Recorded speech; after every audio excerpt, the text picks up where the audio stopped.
Hello, Grant. Hey, David. All right. Well, this is something that I'm more used to. Not as uncomfortable. We're back to that interface. Last week was like, fuck, I can't do this. Yeah. But it was still, I mean, it was nice hanging with you last week. But I just wasn't in the space to kind of sit on your lap and try and coach Yes. and stream and social distancing and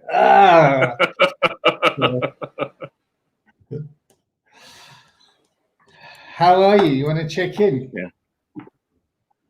Yeah, I'm good. Mildly annoyed, but trying not to let it trigger me.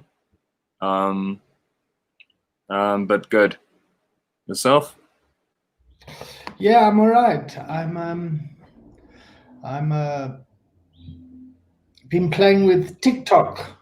I'm making making videos with TikTok. So, and just kind of using it to promote and to attract attention to Pocket Rehab and David Collins coaching and just trying to work it all out, like streaming and logos and look and so it's yeah, it's a ball like now, but you'll eventually, it's a steep learning curve, but once you get over the learning curve, it becomes easy, like really easy. What do you mean becomes, hey, there's David. Cool. Hey, David. That's David in Australia. What's up, David? He goes around and records frogs. He's got all these frog recordings. Yeah. Oh, that's so cool. He also made a movie about prostate cancer and from his own personal journey and as an act of service, to just kind of go out there and that's starting to get some attention. So it's really, I take my hat off to him. That's cool to hear. Capturing all the frog sounds. Listen, what I wanted to ask you to do, and you can tell me no, but I wanted you to sing that song. To what? Sing that song. Which song? Well, I think it's called About a Boy or a Boy or the Bowie song. Nature Boy. Nature Boy. Yeah. Is that too much of a stretch? No, I just have to get over my reticence, but I can. Let's do this. It's kind of weird doing this, but sure. I'm trusting you. Well, I mean, after last week's visit to the psych ward and the rehab, you sent me a voice clip in the car where you sang it. And I just thought it was lovely, and then I just thought it kind of like bringing a spin into today's session. Yeah. But if you don't want to do it, that's fine. No, what I'll do is I'll just stop my cam and then,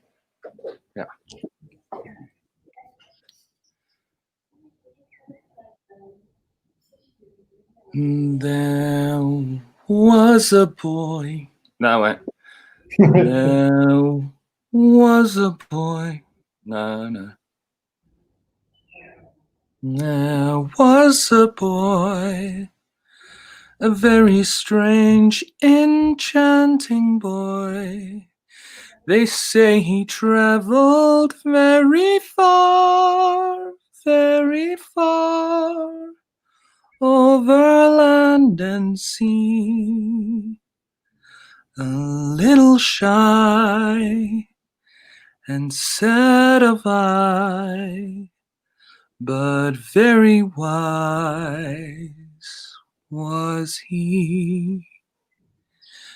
And then one day, One magic day he passed my way, and while we spoke of many things, fools and kings, this he said to me: the greatest thing you'll ever learn is just to love and be loved in return.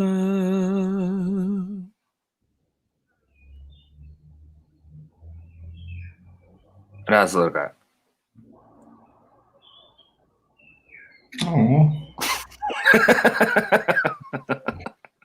Jazz hands.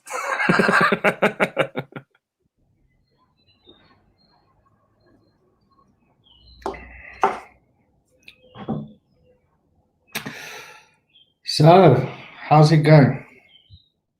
What are we coaching on today? I thought that was lovely. Thanks.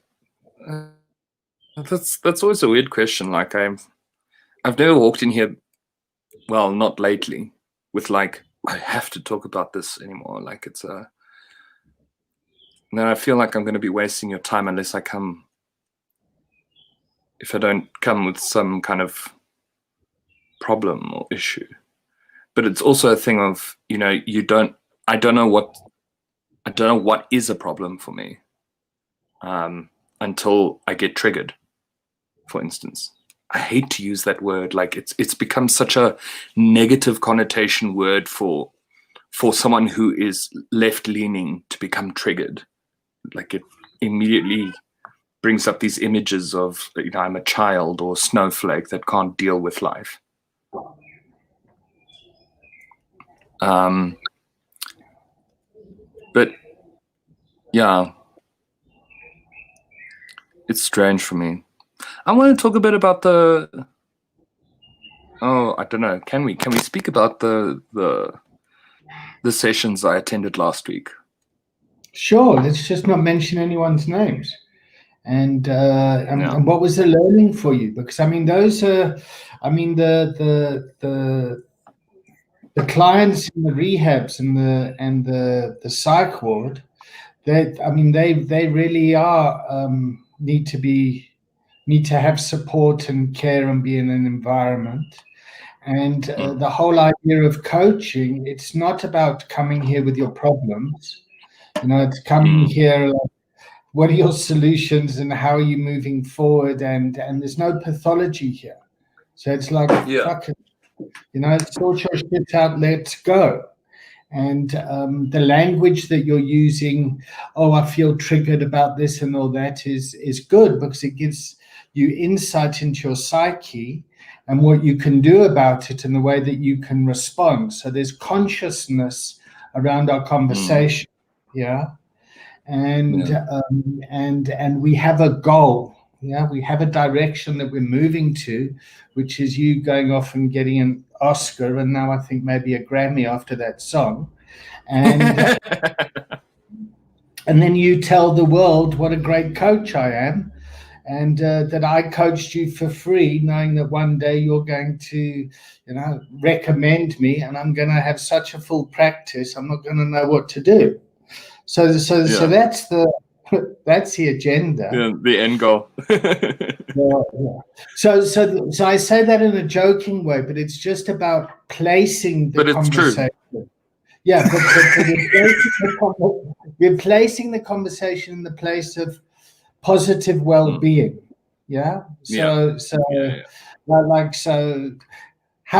How's your project going this week? How's your leadership in the project that you've been doing? What have you learned about yourself? What was it like singing this song now? I like that line, "Fools and Kings." Yeah, that's especially at dinner. So where's the fool in you, and where's the king in you? What is it that you need to kind of work on? Well, one thing that I asked the question, just to like It's like we're not mates. We're here in this hour, we're here to work on coaching. That doesn't mean we can't have a friendship out of out of Yeah. out of this space. You know, we might have a friendship, we might not. We're still kind of dancing that. But Yeah. But here, right now, it's a coaching conversation to support you in fucking getting your shit together, you fucking snowflake. Exactly. Yeah, like there's a question that came up for me while I was talking about that. The whole modern movement in like positive psychology these days, like everyone tells you like your feelings matter.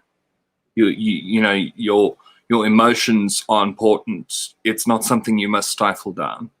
Well, let's just go back to the psych ward and what you learned from that experience.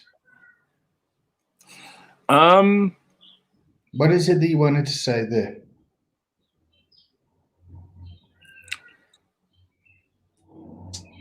Nice. Like in my opinion, there were a lot of people there that didn't need to be there.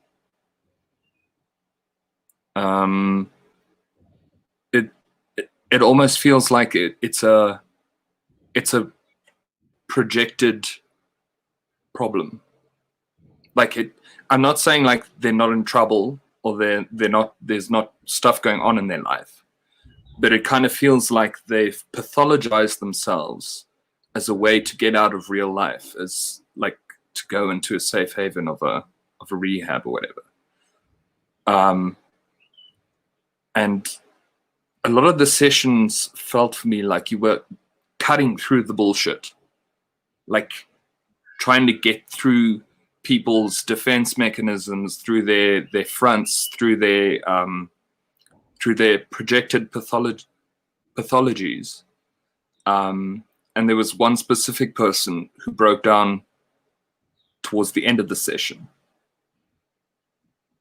And when that person broke down, I was like, that's who you're here for. That's who you're here to catch. That's who you're here to help.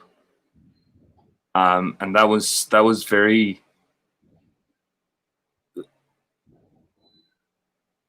It was sweet. It was beautiful, and it had a bit more of an effect on me than I realized, which I won't mention known here. And I remember also speaking to you about how, you know, I saw myself a lot in some of the patients in terms of the, you know, just being overwhelmed. And when you're overwhelmed, you make it all about yourself. And I mean, that's not a fun thing to realize. And immediately, like yeah. And you also spoke about the golden wound at one point in the first session, and that also resonated with me quite strongly. And it's a fucking hard pill to swallow.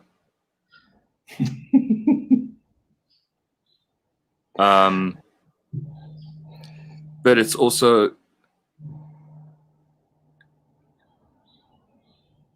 to swallow it and to move on. It's just problems of a different nature.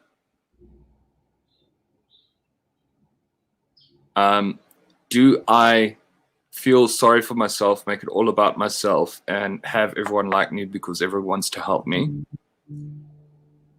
Or do I work through my trauma, better myself, stand up, be selfish, fight for my dream, and end up maybe with only 10 people liking me by the time I die? But I know I can go on and achieve great things, or at least I think I can. Do you like you? Yeah, I think I'm okay. Like I don't think I'm fucking grand, and I don't think I'm a piece of shit. Yeah, but how's your I think self-esteem? Self-esteem comes from yourself. So how do you see yourself? That's the first thing. The second thing I want to say is that the guys in the psych ward or the rehab, yeah, they seem well because they're well in that environment. So people get kind of stabilized and contained, and then you can do the kind of the work to try and resource them for when they leave the facility.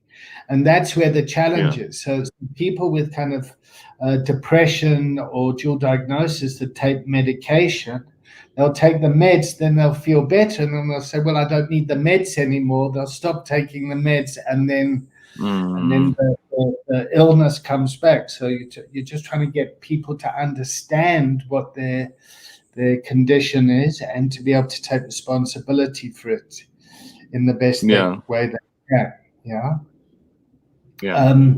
In your case, if I may talk about you, it's like you've been crippled with depression, and kind of not wanting to get out of bed and not wanting to, being very kind of overwhelmed with it all. And our coaching engagement has been kind of kicking you in the ass in a very loving way and saying, fuck, like, let's move on. And in doing that, you've started to feel better about yourself, but it's been, but you've had to work bloody hard at it. And I think last week, going off to the psych ward and the rehab, there was a good reflection back about how well you actually are in comparison to, people that need to be hospitalized. So that's feedback for yourself that kind of goes, oh, fuck, I'm actually better than I think I am. And I just want, what I'm curious about is when you're on your deathbed, is how you feel about you. How do you think that you did? How would you, whether you got 100,000 people around you or, just no one. I think that's something that I'd like to get to. I used to always look for affirmation from other people. Oh, fuck, David, you're such a good guy. You're such this. Now I kind of fucking don't like people. Now it's like, geez, I'm not into it, and which is personally is hard for me because I can't connect to my family or like my girlfriend or people close to me. I struggle with that intimacy. I just want to hide in the computer screen and work and numb out. It's an addiction of its own. I get that. It's I could definitely feel like I was an outsider to the group. I was definitely like someone sitting in and observing. I wasn't part of the group. I wasn't there to be worked on. I was fine in my state. But I won't lie that I had a little bit of fear of like, this could be me. If I slip up. Yeah. It is. It's like there's always that, and this sounds weird and perverse to say, but there's like a dark part of me that gets off on the attention that addicts get. Sorry, I've just got to knock on the door. Please excuse me.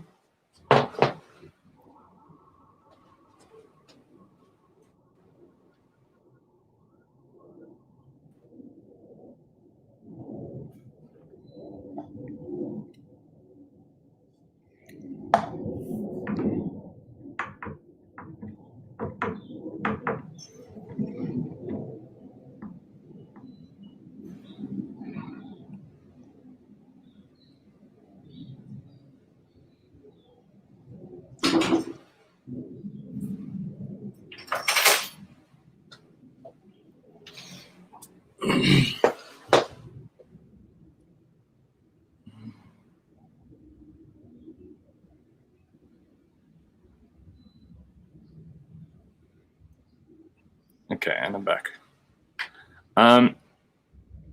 So yeah, it's tough to actually say. Yeah, I mean, I just wanted to say that was very honest of you to kind of own that. You know, part of my behavior is seeking attention. I mean, that's basically what you just said. Yeah.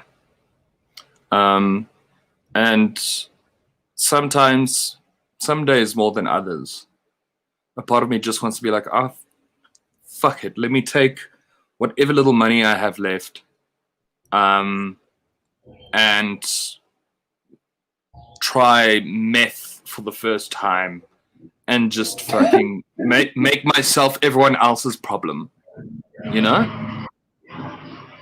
And a part of me is a bit vindictive about that, because yes, addicts are a problem, and they're in trouble and they need help, and they really do. But it's also like the people who are addicts are the people who used to bully me at school, like the ones who had everything going for them, and they live the cool lives, and they don't want to talk to you when they're on a coke bench or something because they're too cool for you, and you're not cool enough to hang out with them because you're not doing coke. And so just like, and that's a struggle for me, where I just want to be like, you know, I've always wanted to be part of the cool kids. Okay, so you want to go and smoke meth to be part of the cool kids? How insane is that, hey? How insane is that? Yeah, bad strategy, but it's kind of sad. Like, not only have they been assholes to you when you were in your teens, but now everyone's making a fuss about them because they have an uncontrollable addiction in their adulthood. Like, it just goes well. They get to have all the fun, and they get cared for afterwards. Your resentment is textbook. Yeah.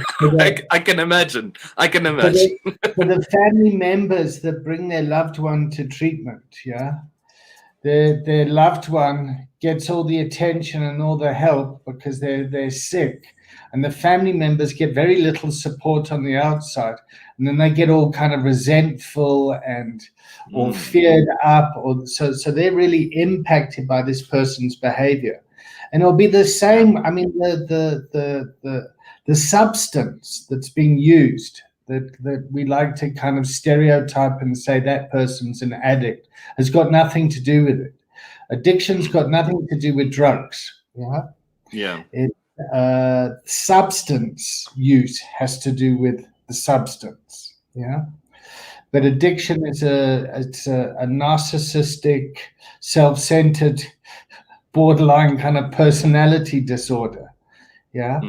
That imprisons the person's psyche. Yeah. So you know, people that like workaholism. Yeah. It's like, fuck, I can be in a crowd and I'm obsessed about, fuck, did this, you know, how's that post doing? Or am I going to get, like, how's my marketing? How's the, which stops me from connecting to, the moment. Yeah. So at the heart of it is a diversity issue. Yeah.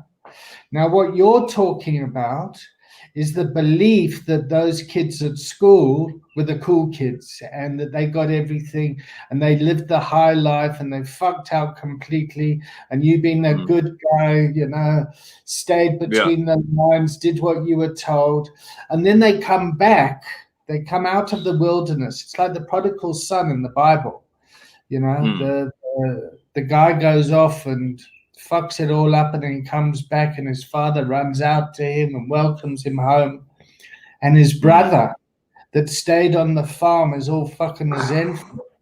It's like, yeah, no. No. Yeah. And he's it's really not even textbook, it's Bible. Yeah, it's biblical. It is. So So I mean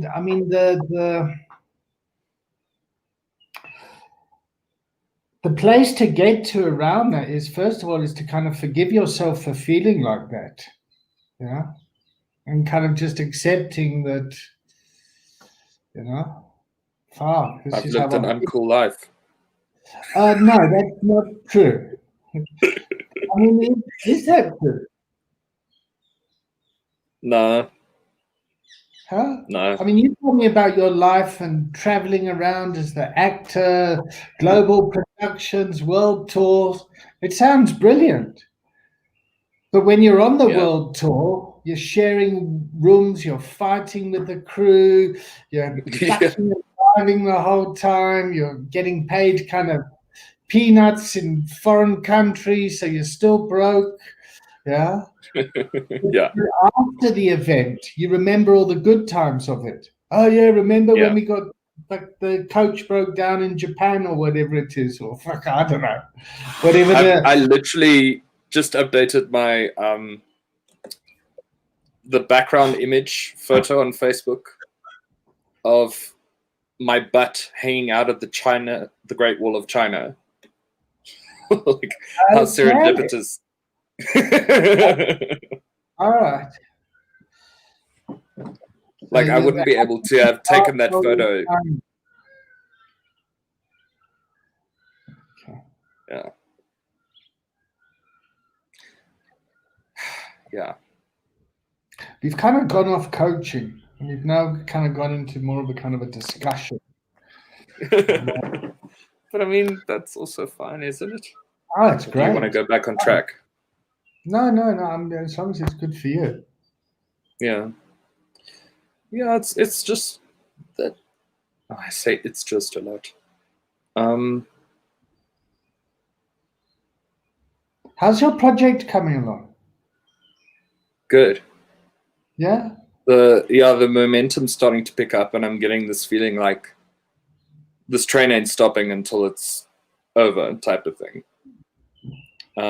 So I'm concentrating very much on not losing my head, not losing my confidence, and trusting that the people that have dedicated themselves to the project are going to pull through. And how are you doing roles? I think I'm doing all right. I slip up here and there, but I also realize it's my first time. And in terms of stuff that I have to do, that I have to fulfill, I've done most of it. There's like 2 or 3 more things I need to, like really important things to get done. I need to, well, my first choice of venue can't happen for one of the shots. We want to shoot on the Sunday, and Sunday is their busiest day. So I've got to source another venue. The second venue also needs to be sourced, but we have a plan for that. We're going to ask one of the guys who's doing the project with us if we can film at his house, which should be all right. I just need to have the conversation with him. And then then it's just a whole thing of the dance between budget and sourcing from home. One of your worries was going to be spilling out, and I can't remember what it was. Did you say a diva or drama queen or what's? Yeah, basically I was going to be an arsehole. Like getting all, this is my project, it must happen this way, and fuck you. And that hasn't happened yet. How are you doing? Good. I had one close moment, but I also decided, not to react on it, not to make it worse. It was something about payment. I did. Yeah. Which part of you? Wait, okay, now I've misunderstood now. So rephrase. I decided. So part of your thinking said, "Whoa, Grant, don't respond like this." Yeah, Yes. you're being triggered now. Don't react. Yeah. Yeah. So what's that part? You know, that's the I guess deciding. that's the part of me that wants to get well. Okay, or that is your well self, your higher self, the part that you're developing, that you're practicing, you're coaching. Yeah, the part of you that says, "Get out of bed in the morning, do this." Yeah. What were you Yeah, going to do say? the things. It's funny that you mentioned that because I also want to speak about my lower self. Good. I caught myself last night. I was sending a voice note to a friend, and I said, like, take this weekend off, look after yourself, because for the next 2 weekends, we're going to need you. And then a part of me was like, oh my God, he's going to think I just mean I only need him to help me with the project. And then I immediately sent a voice note afterwards, adding a caveat and saying, like, but I also mean, like, as a friend, not just as, your professional capacity. And then I realized, like, what is that? And what was it? It's the manipulative part of me. Like deciding I know the power of the spoken word. I know how things can be perceived and orchestrated because it's the business that I'm in. And I was brought up in the 90s and 2000s where you had situational comedy. Like I grew up with a lot of American situational comedy where you say one thing and then afterwards you say little sarcastic, self-defeating thing to make the previous sentence funny or to make yourself look better or wada. And I realized, like, that was like my how I thing. operate in my daily life. But that's the thing. Like you do need. It does help in some contexts because, especially if you, with the people that you work with, you have to obviously make your intentions clear, abundantly clear. You have to play open cards all the time. So sometimes when you speak something and you catch yourself, expressing yourself incorrectly, that's when it comes in usefully. But when you're getting to a point where you're saying things to make yourself look better because you're scared of an outcome, you're not in the moment, basically. You're busy trying to secure your future with every word you say. It's a fear response. Is basically what I'm getting at.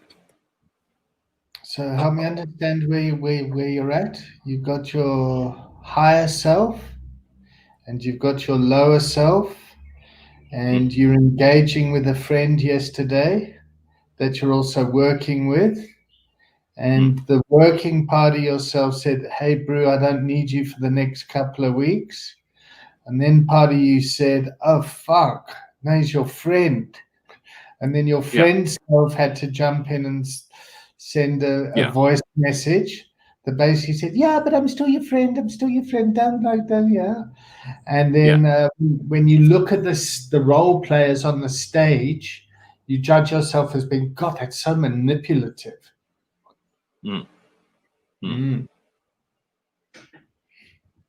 But it's rest this weekend because we need you the next 2 weekends. Not we don't need you. I'm just talking about you and your psyche and the stage and the role players that you've got on the stage. Yeah. What feelings many people inside you?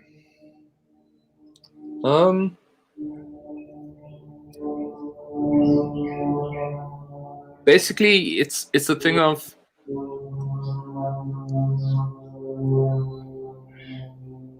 I've been told I'm codependent like all my life, and I never knew basically what that meant until I had an experience in the workplace about 1.5 years, 2 years ago, where I had a huge fallout with a cast member because I couldn't believe the manipulative behavior that she had been doing and how she had caused so much unnecessary drama for the cast. And even though I was well in my rights, somebody walked up to me and gave me a book about codependence. And I learned about how sometimes manipulation can occur even with the best of intentions. And so now I'm very aware of trying to be a better person in that respect. Not trying to manipulate or force people to do things because I think it's the best thing for them. What do you feel when you feel manipulative, when you've been manipulative? Well, basically, I want to control people and make them all like me. Okay, that I get. So that's a fear response. People aren't going to like me. Yeah. So in the future, they're not going to like me. So let's be manipulative in the present. And then how do you feel when you're being manipulative and codependent? Well, back when I wasn't aware of it, I thought I was. You've woken up in the matrix, and now you can kind of see, oh fuck, I'm being completely manipulative now and codependent and people pleasing, and I can see my anxiety, and yet I can't stop it, and I'm carrying on with it, and oh no, how? Yeah, well, I like to think that I've got a hold on it. And I hope people can point it out to me when I'm doing it unconsciously. But like, for instance, that voice note last night, I was like, this guy's had a rough week. I can hear he's had a rough week. And yet I'm still scared that he's not going to like me. When I should actually be like, sorry, dude. Like, I'm sorry you had a rough week. Like, it's not about me. And then I wanted to send another voice note, and I'm like, no, if I send another voice note, I'm just perpetuating. Going into a spiral. Okay. Yeah. So there's guilt and shame. Yeah. Yeah. And for me, codependency is about, I base my emotions on somebody else's behavior. So I've lost all sense of agency. Yeah, I don't know who I am. I base who I am based on somebody else's response. So if my girlfriend says I'm fantastic and brilliant, then, oh, yeah, great.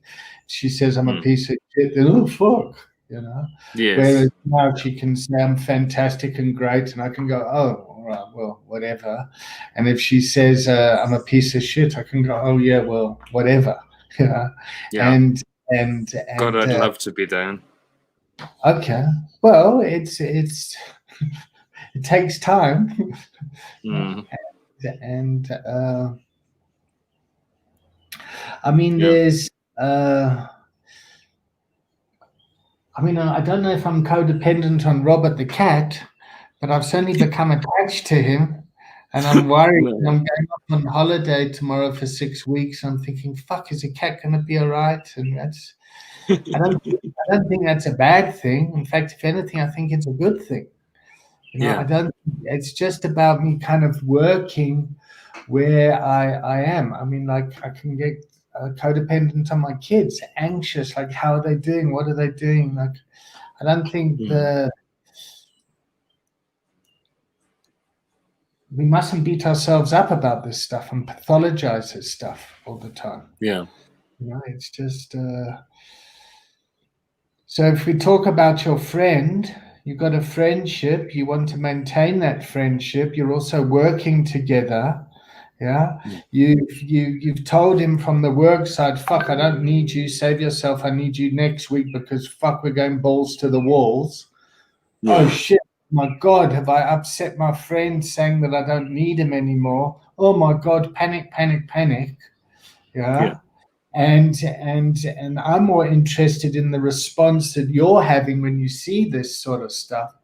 It's like, fuck, Rod, relax, or fuck it, whatever. Like, and what it is you need to do to respond in a way that's more appropriate for for a 36-year-old fucking yeah, because that's also my biggest thing is that that whole part of me that wants to be with the cool kids, right, means I try to make friends with really interesting people who often will have an addiction problem.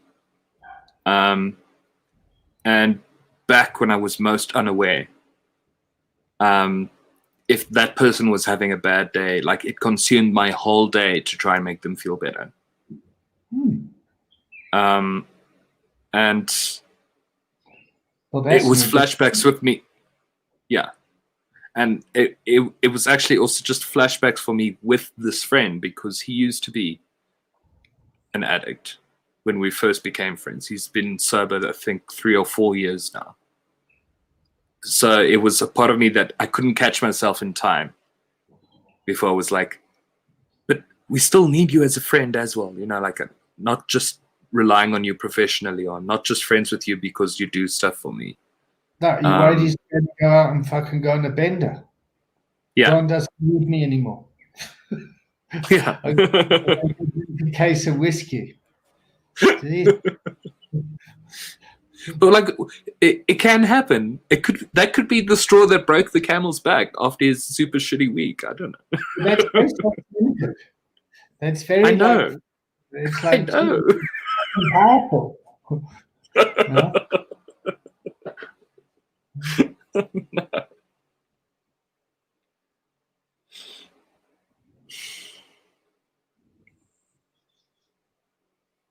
I'm doing my best. That I know. So let's go back to the King and the Fool. Okay. And the word in the song. What was the line? And while we spoke of many things, fools and kings, this he said to me: the greatest thing you'll ever learn is just to love and be loved in return. The greatest thing you'll ever learn. Fools and kings. I love that. It's like the fool is the most intelligent person in the king's court, and he keeps the king grounded. Yeah, keeps him in check. Yeah. So where's the fool in you, keeping you in check with these kind of like grandiose, like, fuck, if I'm not his, if I fucking upset him, he's going to go out on a bender or something. Or if I just like, Jesus. Yeah. And the fool is like, Grant, you have no idea what's going on in his life. And like, you don't know what it's like to be an expectant father and juggling jobs and yeah, the last thing he's most probably thinking, oh fuck, now I got fucking needy Grant phoning me the whole time. Jesus Christ. I can't get him to fucking get a grip and grow up. Jesus, he's so dramatic with it.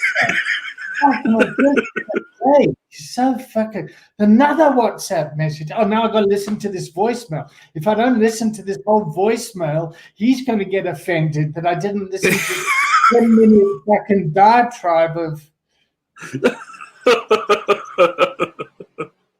Yeah. Yeah, fucking snowflake. Fucking snowflake.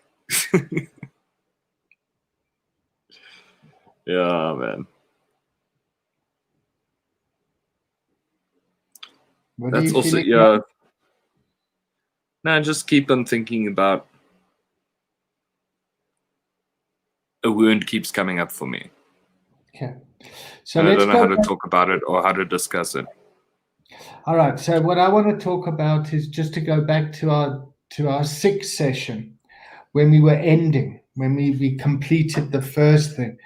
And then you kind of phoned up and was like, you were all upset and you felt they were coming to an end and you thought like you were, the role that we were in. You had strong feelings about that. Yeah. Where are you now 6 weeks down the road from that? I mean, a part of me is still scared, like, that this might be the last time I see you. But another part of me is like, fuck no, you're way too interested now to leave. You've hooked me in. Yeah. And it's also like, but I know, like, I'm ready to show you. I'm ready to be like, this is what you've put your time and your effort in for.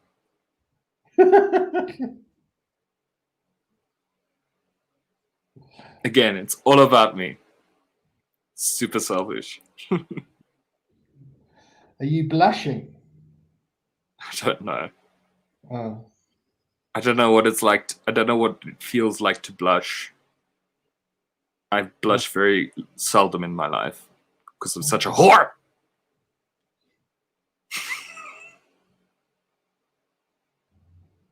So I'm going away now for 6 weeks. Do you want to start again in the new year? Yeah, we can. Where are you going? I'm going to Cape Town. Okay. Are you going to be excommunicate, or if that's the right word? I'm not sure what's going on. I need a fucking break. I need a holiday. I need I'm gonna hang with my kids. I'm gonna be doing a 5-day intensive training down there for next week, but it's in a different environment, different space. It's not gonna feel like work. Hello, Taryn. Let's see what she says. Grant, you can't control people's choices. Hardest lessons to learn. You can base your happiness on the happiness of others. You've come a long way. So there you go. Thanks, Taryn.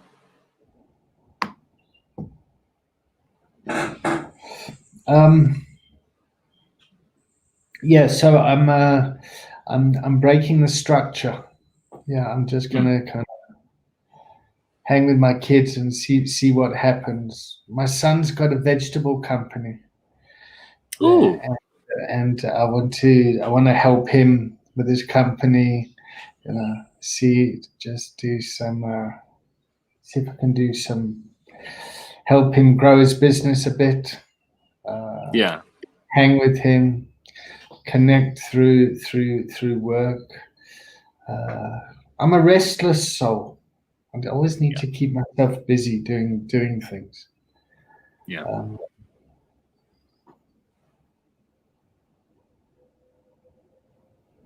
And I'm a peaceful soul. All I want to do is not do anything. Just sit under a tree every day and look into the wilderness.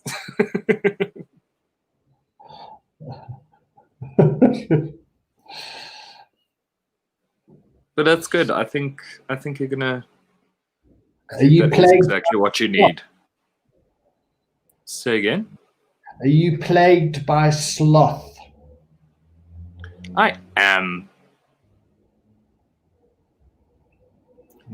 I get tired very quickly. Oh. And no, but I do and I get spurts of energy, and they can last like for instance, this week I had a lot to do, and I knew like I can't sit down because shit needs to get done. So I powered through 3 days of up at 5, back home by 10 or 11, in bed by 1, up at 5, da da da da da. And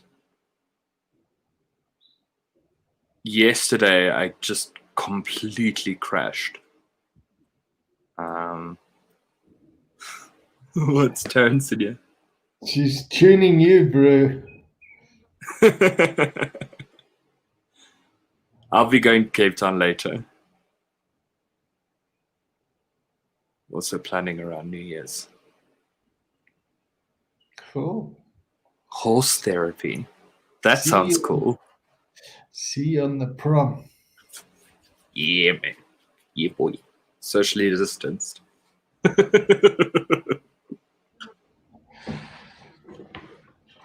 It's got that holiday feeling in the air. You know, it's coming. It's like the Joburg Exodus. Yes. Christmas, and everyone go. You'll now be able to get to anywhere in Joburg in half an hour for a month. It's been like that since COVID. Actually. True.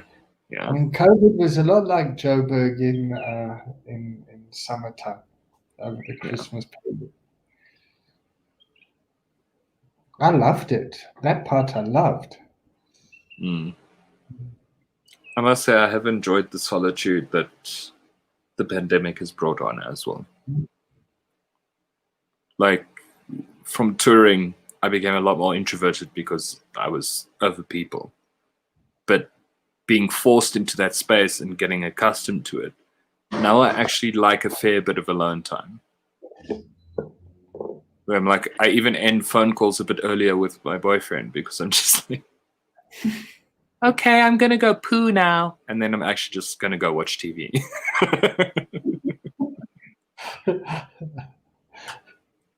Okay, I'm gonna go poo now. Interesting.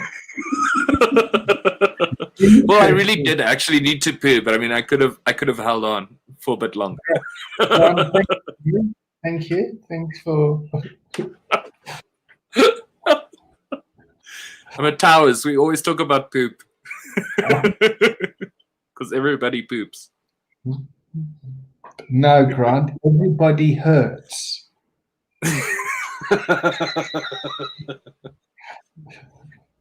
And everybody spurts. Right. Sometimes. I think now's a good time to start to pick out.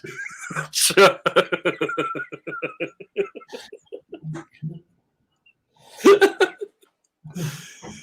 It's really nice to see you laugh, Grant. Yeah, and to kind of see your journey over the past kind of 12 weeks or 13 weeks or whatever. I can see a huge shift. Yeah. Yeah. When's your video being released?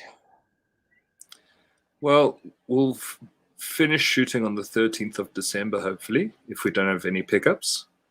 And then the idea is to have it ready for the next heat wave. Cool. A little bit of meta. Great. Yeah. All right. Before we wrap up, I just want to say this like on here and out loud and that the biggest lesson I've learned this year is that we are allowed to change.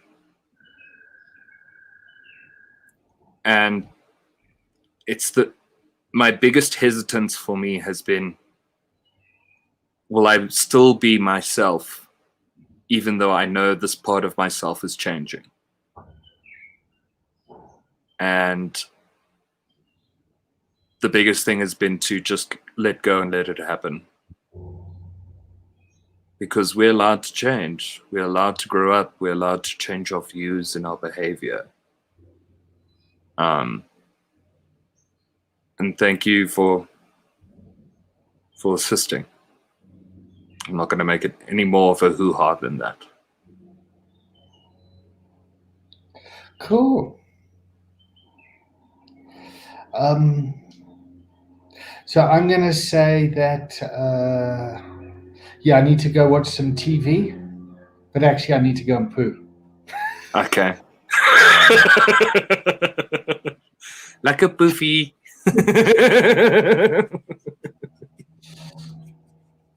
So, Grant, yeah, I'll see you in 6 weeks' time. We can carry on. Cool.